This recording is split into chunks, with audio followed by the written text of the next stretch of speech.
ariko iyo ngezeho numva bimfashije mba nakubwira ngo bwira mwene so ngo ugomba kubaho kuko yakuvuzeho.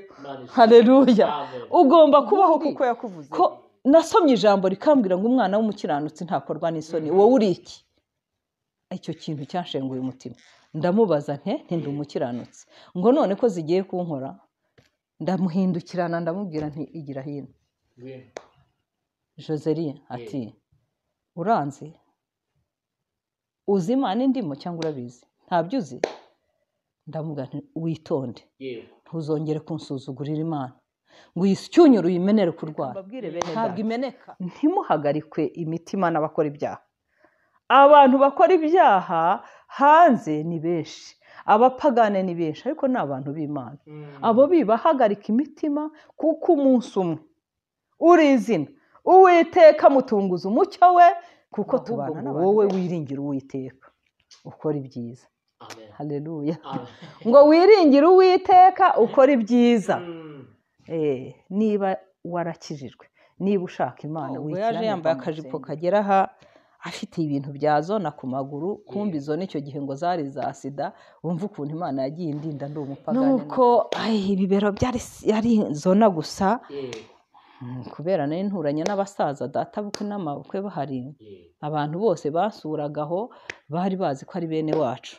Abazaga nabitaga ababyara banjye, baje nkabita barumuna banjye, abandi bakuru banjye. Kandi Imana ishyira abantu babiri mu rugo, ishobora kuhashyira abantu babiri kandi igiye kubahuza mwese mugahuza ibitekerezo, burya ntimwakubaka.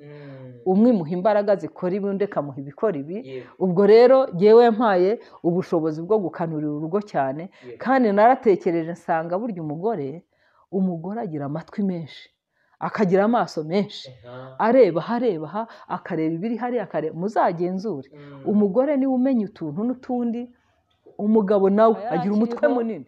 Ubwo ngubwo nibwo anjyanira Rurenge muri Tanzania, ahantu bamvuriye amaguru kera.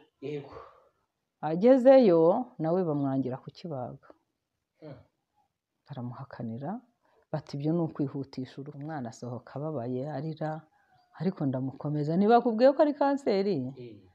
Umwana arakirarira ko bari bamubwiye ngo ntambwire. Noneho ndavuga ati ngeze Rukumberi, nkabona nta muntu n'umwe mbona unyitayeho. Ndavuga ati reka ngende muri ADEPR, nimpfusha cyangwa nimpfa, nindemba bazandwaza bakorera Imana yabo, atari jye bitayeho, ahubwo bera imbuto bakorera Imana bazabona umugisha. Impanda ya Nyuma TV, ishakiro ry'ubutumwa bwiza buzana abantu kuri Kristo kandi biteguza kugaruka. Dushimiye Imana y'imbabazi n'ibambe ko dukomeje umurimo w'Imana. Rero tuje mu gice cya kabiri cyo kugira ngo tuvuge noneho uburyo Imana yabanye n'uyu mubyeyi mu buzima bwo kutayimenya. Yabaga mu idini ariko Imana ntabwo yitekerezagaho byinshi, nta hantu yari ayizi, ariko ikomeza kubana nawe. Rero reka nongere mwakire ko buri kose muri kino gice cya kabiri wakongera urongera ubwira abantu b'Imana. Asigaye dukomeze igice cya kabiri, noneho uvuga uburyo Imana yabanye nawe mu buzima bwo kubaka urugo, kuko yari kuvanye muri buzima bwa gisore guha kubaka urugo, ugaca muri biriya bintu bikomeye bingana kuriya, ariko Imana ikabana nawe. Karibu rero, iyi ni Impanda ya Nyuma TV, ijwi mwumva ni rya Ndayishimiye Alphonse. Reka uyu mubyeyi tumwakire asenga Imana, asigaye yongera akomeza abubatse. Imana iguha umugisha. Murakoze cyane. Imana ishobora byose, data wa twese, turagushimye kuko ukiri Imana yacu. Habwa icyubahiro, uko wari uri kera n'uyu munsi ni kuri, kandi ni kuzahora iteka. Izina ryawe nirihabwe icyubahiro. Turagushimye twebwe duteraniye hano. Haleluya, haleluya. Tugushimiye ko waduhaye uyu mwanya, tugushimiye ko watugiriye icyizere, tugushimiye ko Mwami Imana yacu uyu munsi mwiza wemeye ko twongera kubumburira akanwa kuvuga izina ryawe. Habwa icyubahiro rero, uyu mwanya twinjiye muri uyu mwanya w'ivugabutumwa gitare cy'agakiza kacu, kuko turiho twibuka imirimo itangaza wakoze. Iyo tubyibutse twongera dusubizwamo imbaraga, tugasobanukirwa kuri Imana ikomeye, kandi tukibuka ko watangiye umurimo uzawurangiza. Haleluya, izina ryawe nirishimwe cyane. Uyu mwanya ndi imbere y'aba bantu, gitare cy'agakiza. Namenye ko hari abantu bawe n'abana b'Imana. Twebwe twese duteranye dutya, turi imbere y'amaso yawe, turashaka kugirirwa neza nawe. Ngiye kubumbura akanwa, ntaba ari jye, ahubwo izina ryawe rihabwa icyubahiro.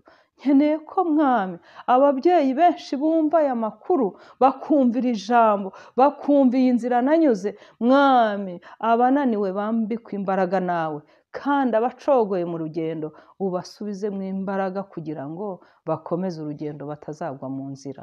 Bikorere kwiyubahisha, twebwe turatuje, ariko ntutuze muri twe, ahubwo ijwi ryawe ryumvikanire muri twe.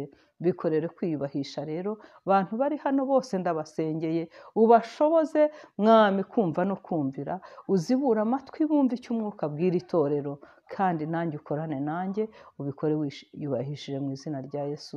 Amen. Murakoze cyane, Imana ishimwe. Muri iki cyiciro cya kabiri tugiyemo, nari ndiho mvuga ineza y'Imana mu mwanya ushize, ariko uyu munsi muri aka kanya keza tugiye kuvuga kuri iki cyiciro cy'abantu bubatse ingo, mvuga uko byagiye bingendekera. Nagira ngo dusome ijambo ry'Imana hano muri Zaburi hano ibice 37 duhereye ku murongo wa mbere kurangiza n'umurongo wa 5. Sinzi niba mwahabonye, reka dusome. Haravuga ngo ntuhagarikwe umutima n'abakora ibyaha, kandi ntugirire ishyari abakiranirwa, kuko bazacibwa vuba nk'ubwatsi, buzuma nk'igisambu kibisi. 3, wiringire Uwiteka ukora ibyiza, guma mu gihugu ukurikize umurava.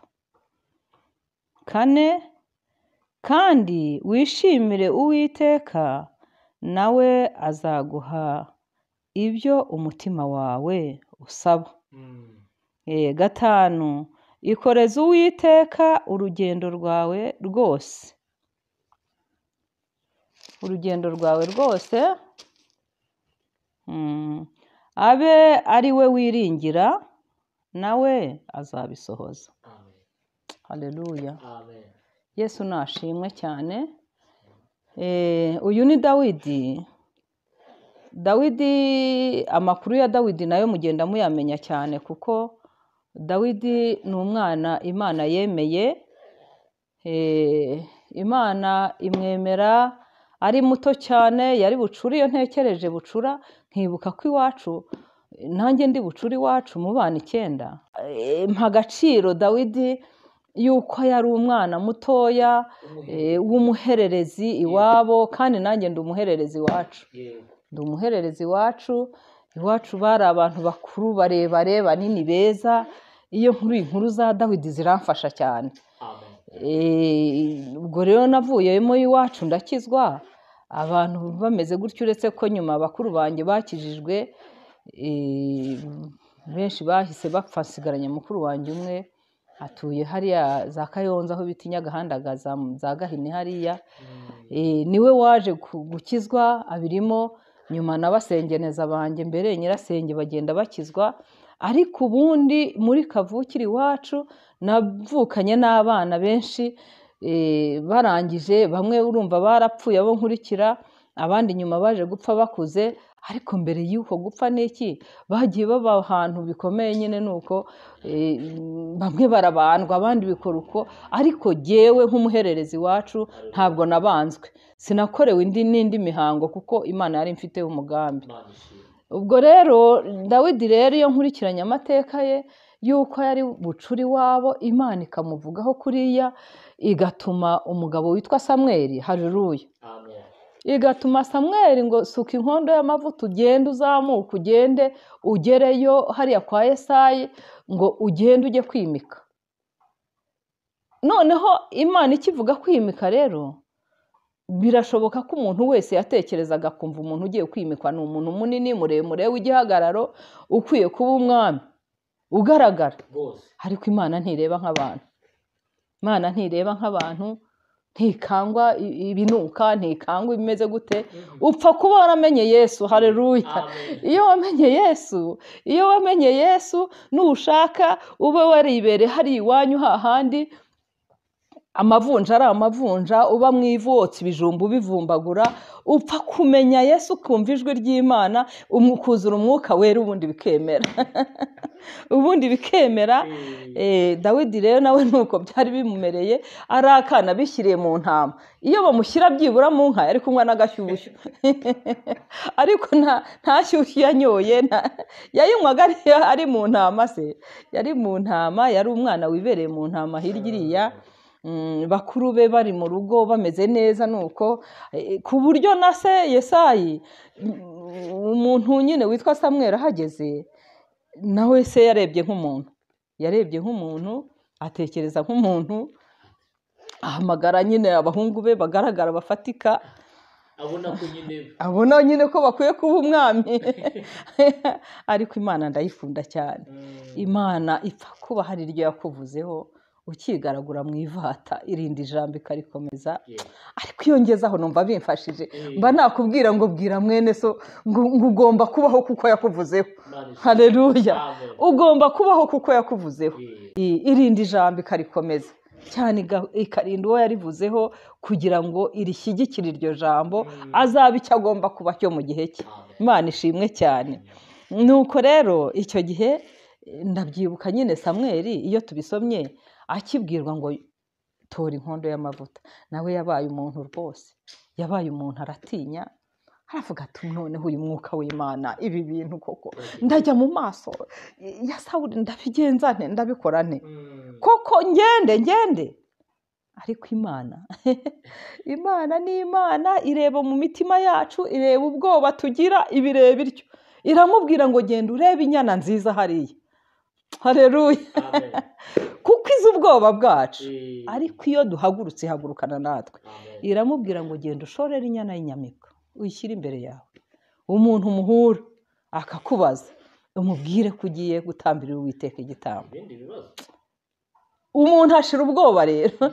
Imana ipfa kutubwira ngo ndi kumwe nawe mwana wanjye, ugahita ugira utyo uti haleluya. Nicyo gituma cyo kubana n'Imana. Nuko rero yahise yumva ntacyo bitwaye, arahaguruka koko arayishorera, agenda nyine yumva ifiyeri ifatika, ati jyewe uwo duhura ndamubwira gutya. Ariko Imana ntiyakwemera ko dukiranirwa. Nubwo yabimubwiye yagira ngo imumare ubwoba, ariko yamurinze ibyo bahura mu nzira kugira ngo adakubitamo ikinyoma. Nuko byagenze. Irangije arayishorera nyine, agenda yumva nta bwoba, ati uyu munsi nimpurira na Rufosi hari imbere ndamubwira ngo nta kibazo mfite, dore iyi nka yiye gutambira Uwiteka. Ni hariya tugiye kwipfira. Hariya.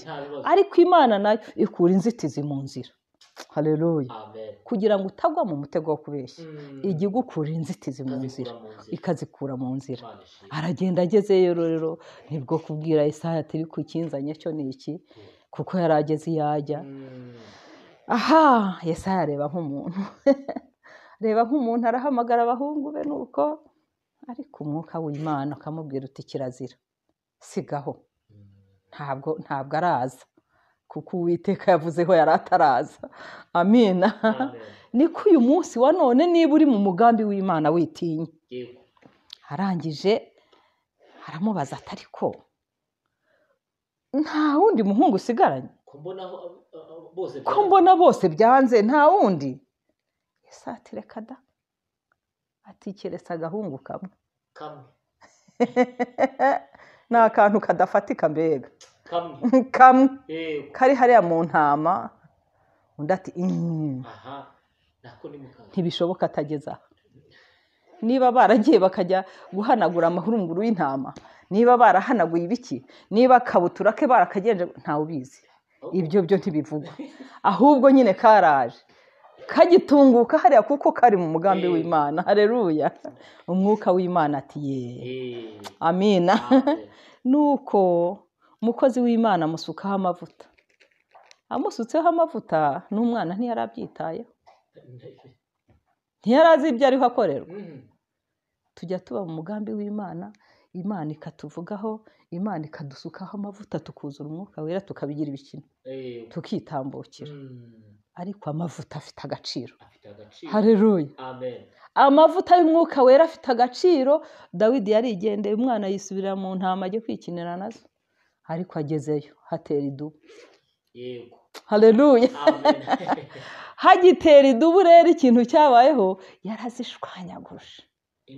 Intare ziraza, aratanyura urwasa yarwicisha izindi. Haleluya, kuko ari mu mwuka w'Imana.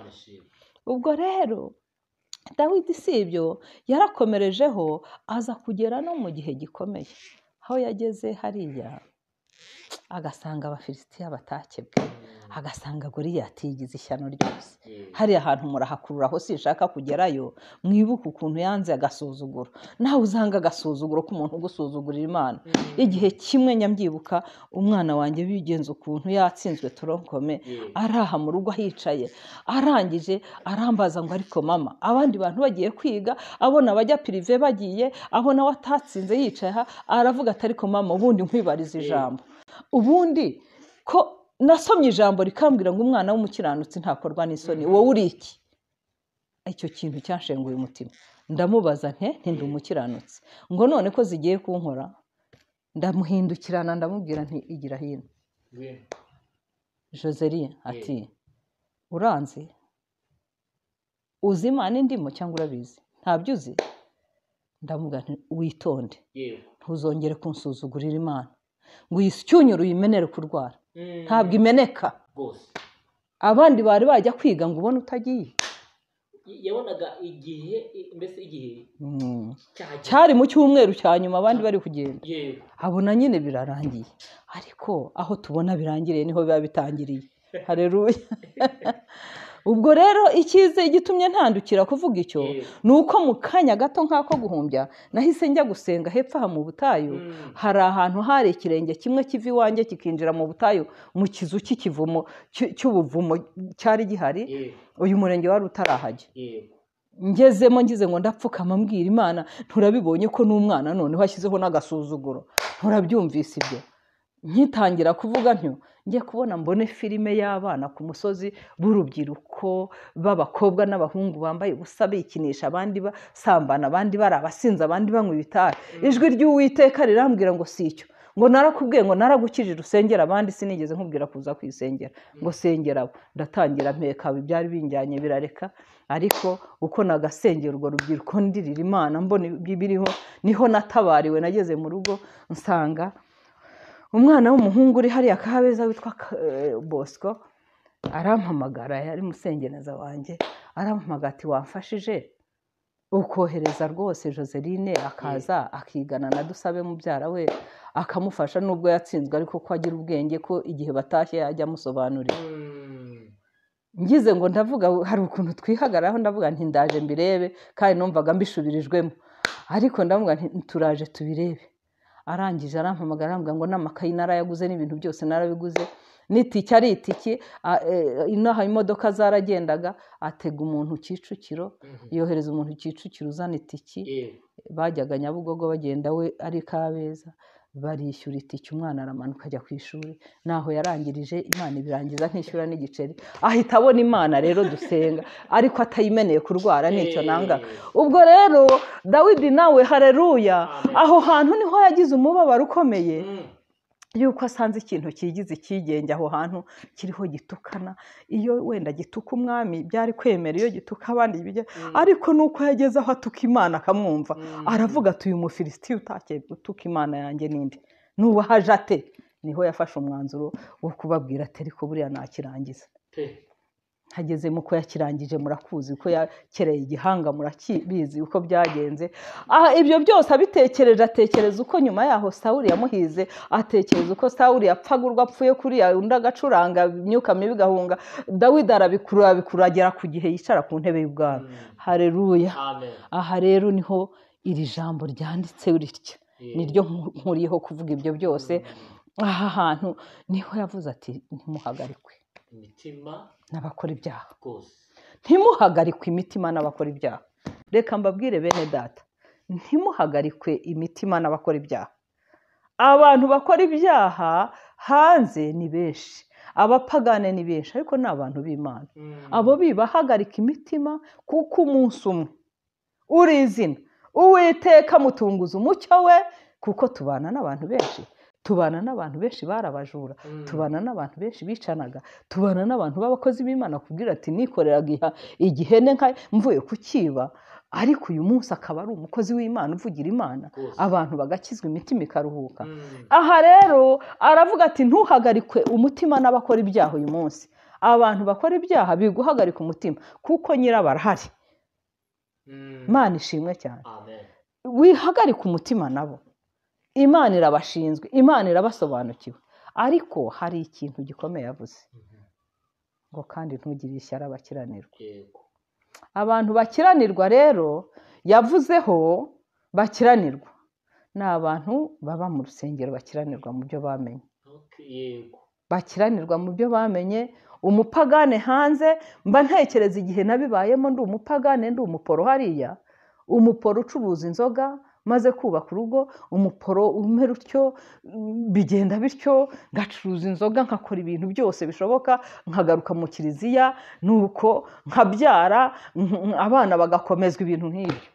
Ariko Imana indindiramo muri ibyo byaha, indindiramo muri ubwo buzima, indindiramo, irandinda, iranyihanganisha, irankomeza, iranshyigikira kugeza ku gihe inyemereye kwitwa umwana w'Imana mu rusengero, wakijijwe, wamenye Imana. Ikibazo gikomeye gitumye iri jambo riza, iravuga ngo ntuhagarikwe umutima n'abakora ibyaha, kandi ntugire ishyari abakiranirwa. Ngo kuko abo bakiranirwa mu byo bamenye, basomye ijambo. Ni bya bindi tubwira ngo abumvise byinshi bazabazwa byinshi. Abakiranirwa mu byo bamenye ngo bazacibwa vuba nk'ubwatsi. Ubwatsi iyo buciwe buruma, ngo bizuma nk'igisambu kibisi. Iyo byumye ntibitwikwa se? Ngo ahubwo ngo wowe wiringire Uwiteka ukora ibyiza. Haleluya. Ngo wiringire Uwiteka ukora ibyiza. Niba warakijijwe, niba ushaka Imana, wikiranirwa mu rusengero. Komeza inzira watangiye. Mu Gaturika nibo bayiririmba batazi n'icyo bavuga. Iriya ndirimbo yabo ni nziza, ariko ntibazi amakuru yayo. Ngo komeza inzira watangiye, wicika intege, wahisemo neza Nyagasani. Haleluya. Uyu mugabo twahisemo arafatika kandi arashoboye, kandi afite amatwi arumva. Noneho amatwi ye yumva aranakora. Imana irakora kandi irashoboye, ifite amaboko, irakora. Iyo wemeye guhaguruka ikorana nawe. Haleluya. Aravuga ngo wiringire Uwiteka ukora ibyiza, ngo gumamo. Haleluya. Ngo guma mu gihugu, ukurikize umurava. Bivuga ngo shyiraho imbaraga muri uyu murimo watangiye, kuko imirimo werekejeho amaboko uyikorana umwete. Ubundi nkunda kubivuga cyane nk'iyo ndi mu kiliziya, ndi mu rusengero. Mu rusengero iwacu habamo abarozi, mu rusengero hirya haba abajura, haba abasambanyi. Ubundi mu rusengero ni nko muri sosiyete tuba twinjiye. Urumva? Ubundi ikintu gifatika nemera ni uyu mutima. Haleluya. Ubundi urusengero rwagutse ni umutima wawe. Iyo Imana ivuga ngo mwibera mu bitabashwa, ngo kandi urusengero rwanjye rwarabaye umusaka, jya ureba umutima wawe, utekereze umutima w'ukuri, utekereze umusaka urimo, ukubure mbere yo gukubura inzu utahamo. Yesu ashimwe cyane. Noneho ngo guma mu gihugu. ntabwo ari iki gihugu cy'u Rwanda twicayemo ibyo ari byo byose tubwirwa kugumamo, ni ukuguma mu gakiza wakiriye ukagumamo neza. Haleluya. Ukabikora ubikunze, kuko ababikora babikunze bazabigororerwa. Nshuti yanjye, abantu babikora babikunze bazabigororerwa. Icyo cyo narakimenye, ariko icyo nasobanukiwe, haleluya, icyo nasobanukiwe ni uko hari na vansi. Tukiri mu isi dufite vansi, nanjye njyaho nkumva vansi narayishyikiriye, ariko ndiho ndasiganirwa aho ntegekwa kugera. Imana ishimwe. Aravuga rero ngo guma mu gihugu ukurikize umurava kandi wishimire Uwiteka, ngo nawe azaguha ibyo umutima wawe usaba. Wikoreze Uwiteka urugendo rwawe rwose, aba ari we wiringira, nawe azaguha ibyo umutima wawe usaba. Imana ishimwe cyane. Rero iri jambo rije ritya rivuga ngo ntuhagarikwe umutima n'abakora ibyaha. Hari ibyaha nagiye mbamo, nicaye mu baporo, ncuruza inzoga, nkitwa ngeso nziza, ariko ndi umupagane mbyiyiziho umupagane mbyiyiziho, nkacuruza inzoga, nkaba ngeso nziza, abanywi bakankunda kuko ntabiba, kuko amafaranga yabo aho bayataye ngatora nkabaha, ariko nari umupagane. Nasobanukiwe ubupagane bwanjye nkijijwe, nuzuye umwuka wera. Nuzuye umwuka wera niho namenye ko nari umupagane. Ubundi numvaga nkumva abakirisitu se, nkumva ntacyo bitwaye, kandi ubu uyu munsi wa none hari abantu bari mu rusengero bumva ntacyo bitwaye, badashyushye batabizi, kandi ngo abo ngabo Uwiteka arabaruka. Imana yo mu ijuru ijye ituba hafi, dushyigikire muri ubwo buzima. Rero nari ndi mu rugo, narageze mu rugo nubatse, kandi nari mfite intego ivuga ngo sinzahukana. Iyo ntego yo kuvuga ngo sinzigera nahukana, igihe cyarageze ubuzima burambye. Bumaze kundya nkabitekereza, ariko nkibagirwa ko nahize imbere y'Uwiteka, ndi umupagane, ndi umukobwa bimeze uko, ariko Uwiteka yaravivuye icyo kintu. Yaranditse icyo yanditse, yaracyanditse. Nshuti yanjye, nagira ngo nkubwire ngo ujye uturiza Imana utuze, kuko icyo yanditse yaracyanditse. Imana ishimwe. Nuko ubwo buzima nyine yanjye, nagira ngo nkubwire ngo ujye uturiza Imana utuze, kuko icyo yanditse yaracyanditse. Imana ishimwe. Nuko ubwo buzima nyine mbubamo, ndacuruza amayoga, mfashe urugo, bigenda gutyo. Ibyari bikomeye, mbona umugabo akambwira ati rero nuko urabona uko bimeze, nuko nyine akazana inshoreke nkabiturizamo. Akambwira ati ubu hari umukobwa wabaga ahantu mu Nyakabiga witwa Jane, wari warabyariye iwabo kabiri, bakabana cyane, ntagire rasiyo atanga, ukabona nyine birakomeye. Akambwira ati ariko burya, ati Jane buriya ariko burya angiriye umwana, ati nkamubwira ntiwazamuzanye akabana n'abandi. Akambwira ubwo twari turi mu Gatumba i Bujumbura nyine hirya iyo. Akambwira ati rero azaza kuverifiya, aze arebe neza ko uri umuntu mwiza wakwakira umwana. Kumbi ntawe, nyine yamushukaga amurya gusa. Nkamubwira ntazaze. None se naza tuzamugaburira iki, tuzabigenza gute? Nzana rasiyo, ambwiye ibyo akunda. Akambwira ati niba mudasanzwe murya uzabireke, tuzabireke. Yamara kwigirayo nkatekereza ntuyu mugore ni ishyari, ni inshoreke kuri jye, ni mukeba. Naramuka aje agasanga turya nabi, aragira ngo nicyo cyatwaraga umugabo wanjye. Ngashyashyana nkakora ku mafaranga yanjye, ncuruza byeri n'inzagwa bita isongo nacuruzaga, nkakoraho nkagira inyama nkateka, firiti nkateka, utuntu twose yambwiye dutekwa. Nuko nkavuza amata nk'uko yabimbwiye, nkayatereka, yatunguka nti karibu karibu cyane, mwakira neza ngo akunde azaduha umwana, kandi ntawe. Ubwo nyine nuko nkagabura. Igihe kimwe rero yahasanze umugabo wacu, mwene se wabo w'umugabo wo mu muryango yabo witwa Kanobana, n'ubatuye hari i Kabuga. Ahamusanze turasangira, imeza nateguye byakomeye. Nuko umutima urambwira, nibwo bwa mbere yaraje, umutima urambwira ati ariko uyu mugore ashobora kuza kwibaza yuko utamuzi, ko mumaze kurya musangiye, mwakwibwiranye ukumva n'imvugo ye. Ndababwira nti rero ubu twasangiye tutaziranye, none rwose Kanobana nagira ngo twibwirane.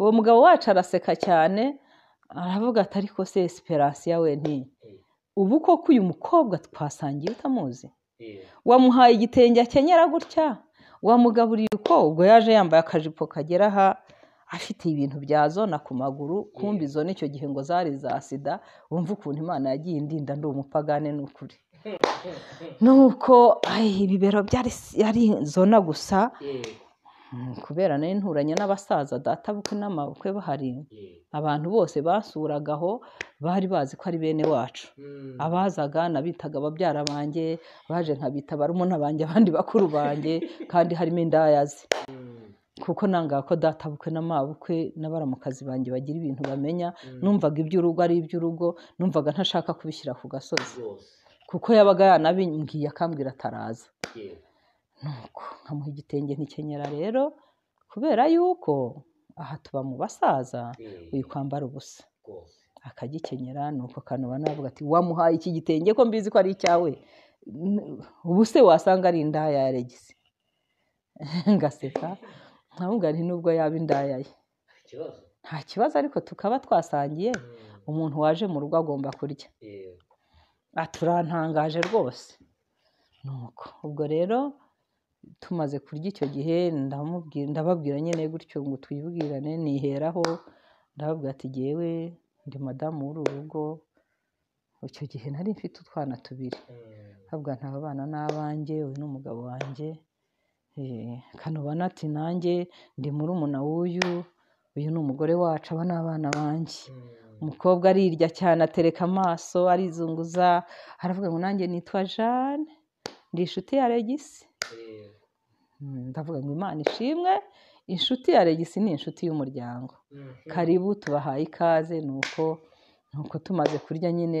hari icyumba nyine cyarebagaho hirya kirebana na saro aho ngaho cyabagamo igitanda habamo n'amagazi yanjye y'inzoga nuko umugati tugende tujye kwinywera agacupa ntimugende bagiye kuruhukiramo nuko nanjye nyine ubwo Kanoba yaragiye nanjye ndasohoka nisangira mukecuru hanze nuko igihe kiragera numvise bavugira muri saro ndagaruka turatarama turabaherekeza baragenda igihe kikagera akagaruka noneho yisanzuye nkuza mu muryango ibyo byagiye bibaho icyo gihe Imana yagiye indinda kandi ndi umupagane ndi umuporo uraho nicyo nashaka kubabwira ko mutahagarikwa n'umutima n'abakora ibyaha Imana irabazi kandi irabakunda icyo nabwira muri iki cyiciro cyiza cyo ku bantu bubatse ingo nshaka kuganira nabo nuko nababwira ko namenye ko kwihangana gutera kunesha kandi kunesha kuzana ibyiringiro bidakoze isoni ubu iyo ntagenda nihanganira ibyo nagendaga ndeba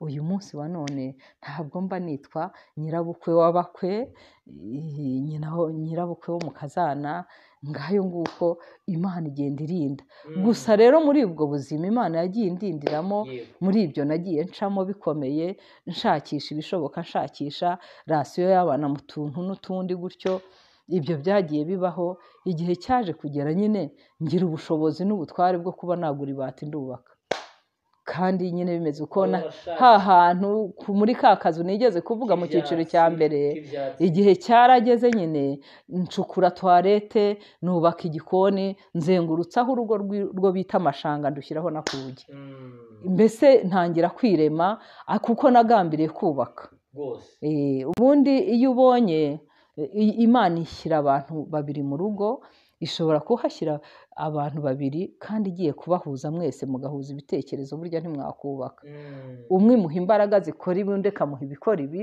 ubwo rero jyewe mpaye ubushobozi bwo gukanurira urugo cyane kandi naratekereje nsanga burya umugore agira amatwi menshi akagira amaso menshi areba aha akareba ibiri hariya akareba muzagenzure umugore niwe umenya utuntu n'utundi umugabo nawe agira umutwe munini umutwe munini umugabo utagira umutwe munini burya umutwe si ukuvuga igitwe kinini ahubwo ubwonko bwe burakora ashobora kugarama atekereza kure ariko umugore atekereza ibi bintu agatekereza ibi akaba yatekereza iyo umugabo atatekereje kugura urutoki hariya kugura isambu ngo ayitere urutoki umugore nawe ntabitekereza bahora bakennye ariko iyo ikwaguye uri umugore utekereza neza, ariya magambo yo mu migani ajya afasha, atekereza neza, umugore atekereza neza, agatekereza akagura isambu akayitera urutoki, akaboha udusambi tw'udusuna, agakora ibishoboka, akagaburira abo mu rugo rwe kare, akabigenza neza. Uwo ni umugore mwiza wakijijwe, wamenye Imana, ibyo bigakunda bikaguka. Icyo narakimenye. Ntiwavuga ngo umugabo araryamye cyangwa se ntariho akora ibi nawe ngo umere utyo, urugo rwanyu ruhora hasi. Imana yagiye ibifashamo rero, ibifashamo kandi ntakijijwe. Tugeze muri uru Rwanda, tuza kugera muri uru Rwanda niho nakiriye agakiza. Wageze mu Rwanda ryari? Muri 1994. 94. Imana ishimwe. Mu kwezi kwa gatandatu. Niho twahageze, tuhagera ariko mfite ikibazo, naragize ikibazo cy'inkondo y'umura. Kubera izo shuguri zose nabagamo zo guhangakira urugo gutya, sinigeze ngira umwanya wo kwivuza. Igihe cyarageze muri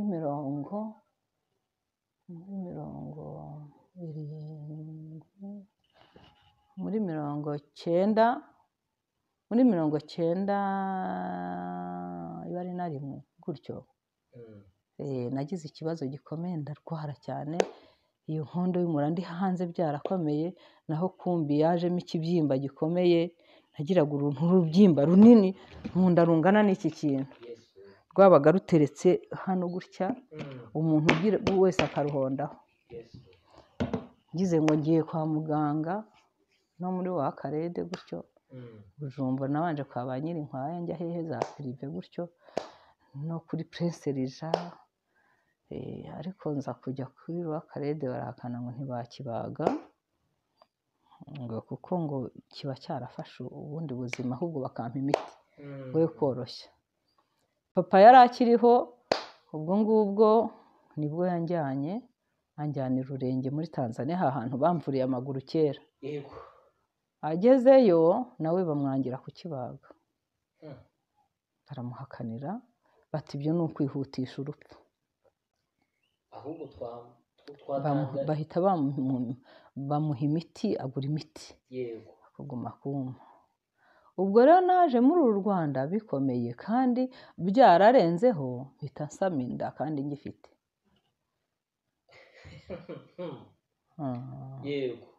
Naje muri uru Rwanda rero mfite inda nkuru, kuko twahageze mu kwezi kwa gatandatu, hanyuma mu kwezi k'umunani 94 mpita mbyara umwana wanjye w'umukobwa witwa Kampire Benigne.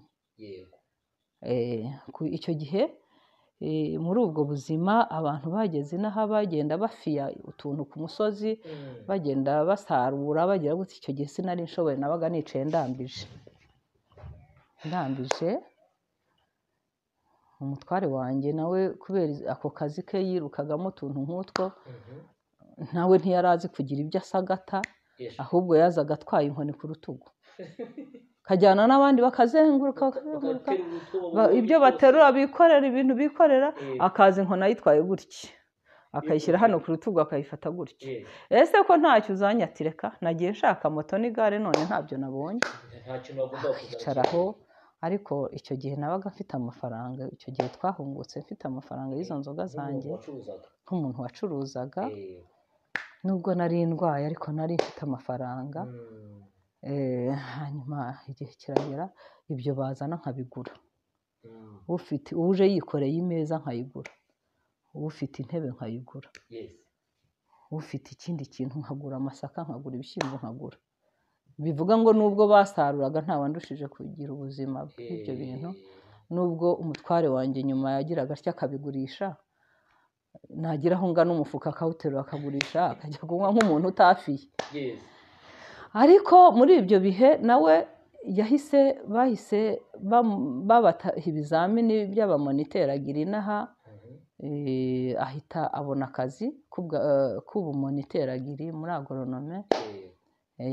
Ubwo yari moniteragiri hano mu ntuze muri komine Sake. yose niwe wayikoragamo. Akajya ava inaha ngaha za Rukumberi akajya Shore akagenda za Ruyema hakurya. Ubwo yakoraga atya yiruka atya. Nanjye rero ndongera nyine ndakomeza nkanurira urugo kwa kundi nkoresha bya bintu. Igihe kiragera, icyo gihe nyine kiragera ndabyara. Mu kwezi k'umunani ndabyara, mbyara neza, mbyarira ku kigo nderabuzima cya Rukumberi. Ariko ngumana cya kibazo, rya buye rindimo n'imisonga ari imisonga, bikagenda gutyo ndwaye cyane mfite ikibazo. Ubwo rero 9/7 harageze, umwana mbere nyirasenge witwa Pierre yari umusirikare. Icyo gihe yari escort witwaga Biseruka. Icyo gihe yabaga ku Kacyiru. Arangije aza inaha aravuga ati shangazi sokuru yarakuvuje biranga, nanjye ngiye kukujyana i Bujumbura mama, i Kigali hari ivuriro rikomeye. Nibwo yajyanye Faisal. Bageze bafata ibizamini, batera ikintu cy'igishinge, baravoma, barohereza aho bohereza gupima, batubwira igihe tuzagarukira. Dusubiyeyo baramubwira ati ntibishoboka, ni kanseri. Umwana asohoka ababaye arira, ariko ndamukomeza, ntibakubwiye ko ari kanseri? Umwana arakirarira ko bari bamubwiye ngo ntambwire. Ndamubwira nti humura, ntugire ikibazo. Ntabwo wari ukijijwe? Ntabwo nari nkijijwe, Imana yabindindiyemo ntakijijwe. Ndaza mva kuri Faisal 9/7 mfashe umwanzuro wo kuvuga nti rero ubu ndabizi ngiye kuzajojoba, ngiye kuzamera kwa kundi abantu barwaye kanseri bapfa bameze, nzihangana njye mu itorero rya ADEPR. Niho nta handi ngo ngiye kujya. Hari umugore witwa Mariya, ubu ni umukecuru, ari Mayange. Umugabo witwa Mose, ni abasaza batuye kuri ADEPR hari hafi. Mariya ni umudiyakoni, yavuye ni Burundi, ari umudiyakoni, ari n'umunyamasengesho, ari n'umuririmbyi. Imirimo nkora uyu munsi niyo Mariya yakoraga. Kandi icyo gihe Mariya yarageragezaga agashaka kunyerera imbuto, ndi umupagane. Ngewe rero njya mbwira abantu, niyo mpamvu mbabwira ngo ntuhagarike umutima n'abakora ibyaha, kubera ko icyo gihe turi mu Gatumba Mariya yabaga muri iyo mirimo gusa. Nanjye nshishikariye gucuruza inzoga n'ibindi, utwana twe tungana n'abanjye, ahubwo noneho nkagira ibishoboka, nkabwira n'umukobwa uri mu rugo ntubakarabye bose, undi yigiriye mu murimo w'Imana, nkajya mvuga nti iriya ndindagire y'umurokore sirataha. Umugabo we rero twari mu baporo hamwe, birangije twatahuka kubera ko yari umurokore cyane. Kandi hanze abantu bitwaga abarokore twabitaga abaforodebu, ibintu nk'ibyo. Rimwe ijambo ritubwira ngo abera bo mu isi nibo mfura Uwiteka yishimira.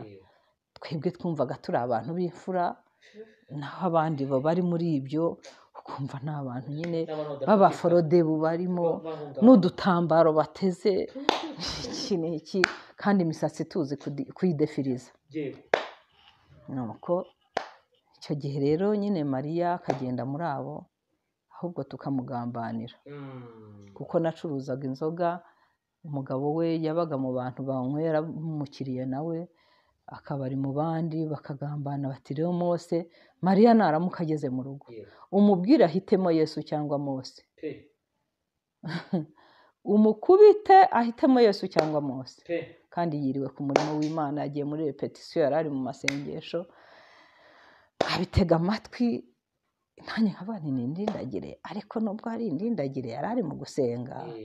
Nkahita nkurura utwana twe nkakora ibishoboka, nkafata nk'isorori cyangwa iki, nkakubitamo ibiryo, nkamubwira ko babwiraga Mose ngo najya kwatsa mu ziko amuvuna umugongo mu gicuku.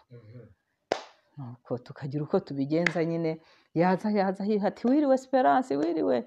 nyine nk'umurokore wiriwe muri ibyo, naho ikigorofane kiriwe muri ibyo ni jyewe. Abapagani bajya bana n'ibigorofane by'abantu basenga bubaha Imana, akavunika akakuvunikira, wangirwa kubera wiriwe imbere ya Nyagasani. Kandi abantu bose n'ab'Imana izagutabarira gutya aho igusanze nyine.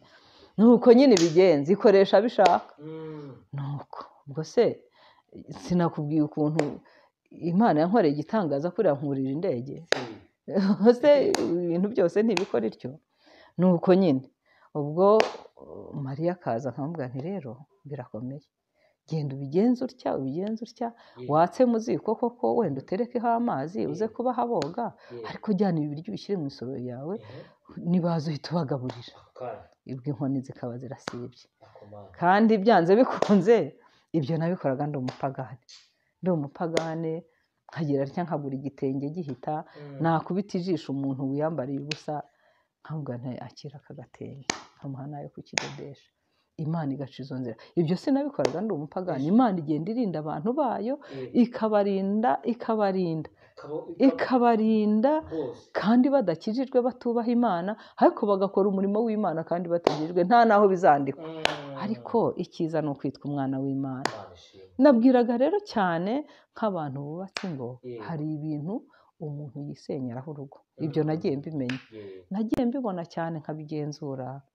Hari ibyo bajyaga batubwira abakecuru kera, akavuga ati hari bagaruka umbaga, ati umugabo yavuga ukamushyiraho isoni ugasubiza, atakagukubita atabiramutse. Ntigaruka umbaga, yakuvuga ukifata utyo utari ku bundi mwene naka umuki. Reka n'ubu no mu nzu y'Imana birimo, nicyo kibazo gihari. Ariko kwihangana gutera kunesha, kurwana intambara bucece. Kandi koko reka nkubwire ikintu namenye, ubu uyu munsi wa none hariho abagore bakijijwe bari mu nzu y'Imana bananiwe kwera imbuto, ariko hariho n'abagabo bari mu nzu y'Imana rwose nabo bananiwe kwera imbuto. Ibi bintu byo nabivugira aha hantu rwose, nkabibabwira mwa bantu mwe mu byumva. Kwera imbuto ni ikintu cyiza kandi gifite umumaro. Wakwerera imbuto uwo muri kumwe, wakwerera imbuto umuryango urimo, wakwerera imbuto abaturanyi, waba umugabo waba umugore. Kuko kwihangana ntibisaba umugore wenyine, no kwihangana ntibisaba umugabo wenyine. Ubishoboye niwe ukwiye kubikora. Kuko byanze bikunze, igihe kimwe nigeze numva akantu kigeze gacaho k'inzovu ebyiri zahuriye mu kiraro, nk'uko wareba iyi meza ikaba ari ikiraro. Inzovu imwe igaturuka hano, indi igaturuka aha. Noneho yamara guturukaho ikibazo, zigahuriramo gutya. Noneho inzovu imwe ngo ikintu yakoze cyiza, yahise igarama. Imaze kugarama, indi iyikandagira hejuru. Si yababaraga? Haleluya. Inzovu iragarama, imaze kugarama, indi yica hejuru iyikandagiraho. Ntiyababaraga?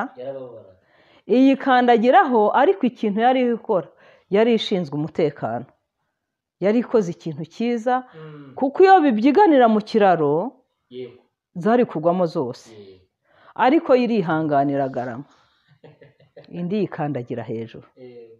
Niyo mpamvu mba nshaka kuvuga cyane mbwira abantu bubatse, nta mpamvu ibyo ibihanga bibiri ntibihurira mu nkono. Reka ntaho byabaye. Inzovu ebyiri iyo zihurira mu kiraro zari kugwamo zose, ariko imwe yarihanganye. Imaze kuyica hejuru, bishoboka ko yayiciye hejuru yumvaga ifite ifyeri ikomeye kuko ikaze, ikumva yo ishoboka no kuyicaho yigenza uko ishaka, yikinagiza uko ishaka, nyine nuko. Ariko birangije, kuko yari iriho icaho itambuka, igatambuka, yageze hakurya, ya yindi nayo irabyuka, biba amahoro, nayo ikomeza urugendo rwayo. Ya yindi ntiyabwiye ngo wakoze, reka da. Cyangwa ntiyibwiye ngo mbabarira kuko nguciye hejuru, reka da. Hari icyo dushinzwe gituma mba mvuze nk'ibi. Byanze bikunze abantu babana mu rugo, ari babiri. Umwe aba yaravuye iwabo, undi aho warerewe siho narerewe. Urabyumva? Ariko turashimana. Tumaze gushimana icyakozwe, icyamaze gukorwa tumaze gushimana, urumva, ni ukubana, ni ugusezerana, tukagira umwanya wo kubana n'ibyo, ariko byanze bikunze imico y'iwanyu si yo y'iwacu, biratandukanye bitewe n'aho umuntu yarerewe. Icyiza ni iki rero? Ni ukugira uko witwara, ukihangana, kwihanganiranira, ukihangana. Mu kwihangana rero niko kuvamo kunesha. Iyo umaze kwihangana byanze bikunze, kuko wihanganye havamo kunesha, ukagenda unesha ibikugerageza. Muri ubwo buzima rero ubwo nabubayemo gutyo, nibuka Mariya amaze kugirirwa neza n'Imana, yaje kugeraho n'umugabo arakizwa bageze muri uru Rwanda. Icyo kintu rero nicyo cyatumye ninjira muri ADEPR. Ndavuga ati ko Mariya yihanganye, kandi ko nabonaga arwaza abarwaye amacinya, karwaza abameze gute, ahetse n'uruhinja ntibandure. Ubundi iyo Imana yamukoreye ibyo, jyewe ntabwo yagira icyo inkorera. Ndabitekereza, ndabikurura, ndavuga ati iyo Mana yakoze ibyo, jye ntiyagira icyo inkorera. Ubwo rero ndavuga ati nzajyayo, dore ko numvaga ibihe ngiyemo ari ibyo kurwara nkaremba. Ndavuga nti nindemba nkanuka, wa wundi Mariya abantu bari muri ADEPR nibashaka kwera imbuto kumwe kwa Mariya, nanjye bazandwaza, bamesere, bakora ibyo bakora, bakorera ya Mana yabo. Ariko ikintu cyiza, umuhamagaro w'Imana ukuntu ari mwiza. Ninjiyemo nshaka abantu, dore ko abantu banjye bari bamaze gupfa, na ba bavandimwe niringiraga n'iki bari baramaze gupfa, nta bagihari, bamwe baraguye mu gisirikare, abandi gutyo. Noneho ndavuga ati ngeze Rukumberi, nkabona nta muntu n'umwe mbona unyitayeho. Ndavuga ati reka ngende muri ADEPR, nimpfusha cyangwa nimpfa, nindemba bazandwaza bakorera Imana yabo, atari jye bitayeho, ahubwo bera imbuto bakorera Imana bazabona umugisha. Ninjiramo ari icyo kinyinjijemo, nkumva ninapfa nzabona abamperekeza baririmba ngo aheza mu ijuru. Nta by'ubugingo narinzi, ahubwo nkigeramo, mbere yo kujya mu mazi menshi, nabatijwe mu Mwuka Wera ijoro ryo ku wa gatatu. Urumva, abiga igice bazabazwa ku wa kane, nicaye muri sari wanjye mbatizwa mu Mwuka Wera. Maze kubatizwa mu Mwuka Wera niho nasobanukiwe iby'ubugingo ko nabyo biriho. Nsanga hirya y'urupfu hari ubugingo. Mpita nkunda itorero ryanjye neza, ariko ubundi numvaga nibereyemo ngo bazampambe, nicyo cyari cyanzanyemo. Imana nicyo yankuruje, kubera ubukehu bwanjye n'ibyo narindimo n'ibibazo, inkurura kugira ngo negere abazamfasha. Niyo mpamvu nkunda kubwira abantu ngo agakiza n'imbuto, kuko imbuto z'uwo mudamu Mariya nizo zankuruye zinzana muri ADEPR.